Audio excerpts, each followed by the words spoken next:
The Anzac Bridge. It's a beautiful bridge, but it's also a big bridge and a tall bridge, and it's a bit of a horror to get over. It was built back in 1995, and today it would cost about $300 million to build. Now, you look at the lead up to it if you're walking over it or riding over it, and you have to go over this stupid little bridge over Victoria Road. This has been listed in the top 10 most awful bits of cycling infrastructure in New South Wales. In fact, I think it's probably number one. It's just a terrible little introduction here. Narrow, pretty crummy surface, not real good. But, you wonder why they couldn't have cleaned that up the same time when they built the bridge.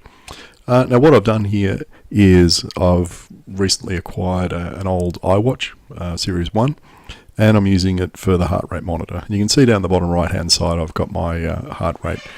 I'm currently thumping along at 117 beats a minute, and I got the speed there as we're going downhill, and a little map up the top. And I'm just playing around with some Garmin software to do this, where I'm integrating footage off my front camera with GPX export data from Strava. Now, today I decided to push up and over the Anzac Bridge reasonably hard. And then the reason for doing that is, since I've got heart rate monitor information put into Strava, I found I've been riding a bit soft, and I need to ride a bit harder at times to get the heart rate up into the zone 3 or zone 4. And I actually managed to crack zone 4 today for the first time since I've put it on, which isn't saying much. So, we're going up here, standing up out of the saddle, chasing this guy. You can see, he's standing up and working pretty hard. Here's someone else that's standing up and working pretty hard. Heart rate's up at 156 beats per minute. For me, that's nearly 90% of maximum. And it's saying it's a 4% grade. I'm not sure if that's strictly accurate, but you got to wonder what the designers were thinking when they built this bridge. It's just typical vehicle-centric mindset, I guess, 20-odd years ago, 25 years ago, that they just really didn't consider that people might want to walk or ride in. And, this is the Western Gateway to the CBD. And the slope is a major impediment to people riding in. I mean, it's hard work.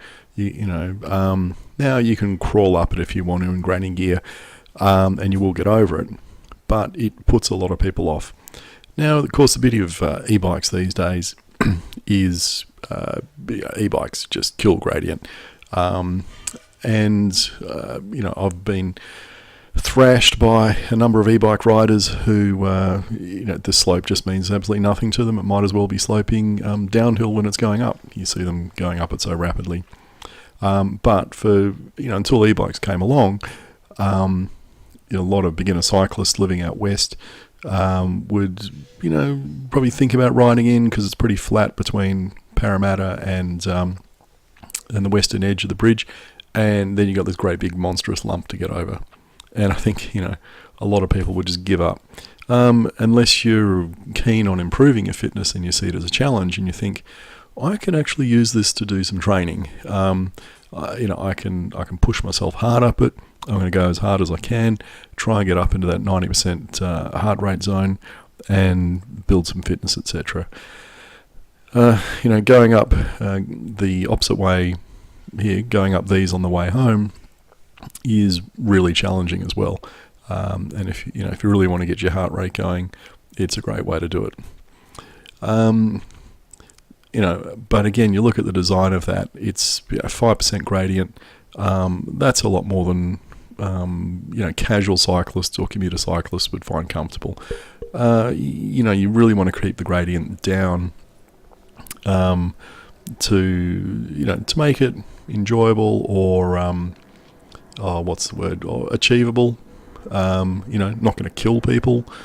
And you can see everyone here is riding in lycra or sports gear.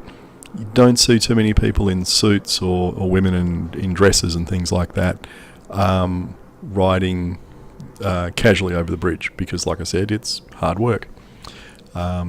Here's another little bit of hard work going up here. And, fun little gripe here is council depositing piles of rubbish in the bike lane, but we'll get back to that later. Now, as an alternative, here's a picture of a bridge I took in Perth last year, Mount Henry Bridge, I think, on the Kwinana Freeway. Again, it's an old bridge, but they've tacked on another layer some years later after they built it for pedestrians and cyclists. And it's flat, like it's dead flat. And it's not far above the water, so that you don't have to ride up it to get onto it, and you don't really ride down it getting off it. And I look at it and think, why couldn't those RTA engineers have done something like this 25 years ago? Anyway, it is what it is. Maybe one day we'll get a bypass over the old Glebe Bridge, which will fix this problem, but hey, I don't wonder if it'll happen in my lifetime.